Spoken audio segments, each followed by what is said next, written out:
So today, I have invoked my authorities under the Canada Labour Code. Under Section 107 of the Code, I've directed the Canada Industrial Relations Board to order that all operations and duties at the ports resume, and to assist the parties in settling their collective agreements by imposing final and binding arbitration. This will bring the necessary resolutions for both workers and employers. I have also directed the board to extend the terms of the existing collective agreements until new ones are established. There will be a debate about this, the second such use of this instrument to settle a long-standing labor dispute. I welcome that debate. These work stoppages, are impacting our supply chain, hundreds of thousands of Canadian jobs, our economy, and our reputation as a reliable and international trading partner. We rely on the movement of goods through our ports. If these work stoppages go on, the impacts will only worsen, and our well-earned reputation for reliability will be put at risk. Because of these impasses, more than $1.3 billion in value of goods is affected every day. Canada's economy is taking a hit. Farmers, small businesses, manufacturers, retailers, families. The list goes on of those already feeling the impacts. Not only that, but also thousands of hardworking Canadians could be laid off if this continues, including thousands of union workers. 200 in one company, 350 in another, and that weeks before Christmas. For example, a company reached out to me yesterday and told me that because they have no vehicles left on the dock and they haven't had a vessel in a week, they will have to make layoffs as soon as today. They added that customers are ripping up their contracts and going elsewhere, U.S. West Coast, U.S. East, Gulf Coast.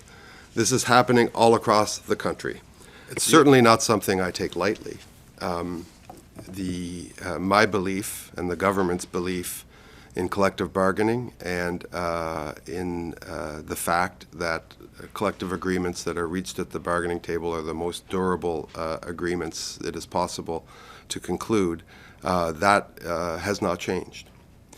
However, when mediators, who are among, it should be said, the best in the world, inform me in 3 different circumstances that we are at a total impasse and the way forward is not clear, the duration of the disputes is not clear, and there is real economic, health, and other risks posed to Canadians, then that I take that responsibility extremely seriously.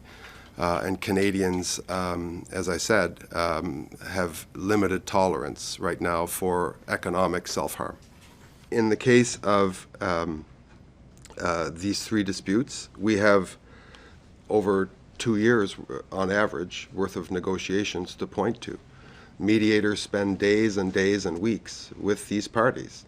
Offers are tabled. It is not for me to determine the terms of any collective agreement. I am merely cheering for an agreement. But the fact is that employers and employees sit down for marathon bargaining sessions. And unfortunately, in these cases, they've gone nowhere.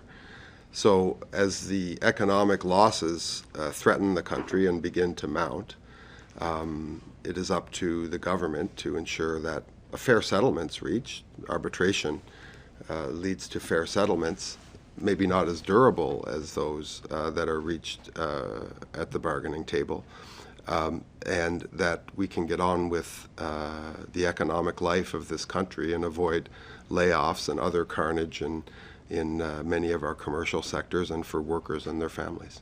Concluded deals too. We concluded deals with the Air Canada pilots in the grain terminals on the West Coast, and Prince Rupert just ratified.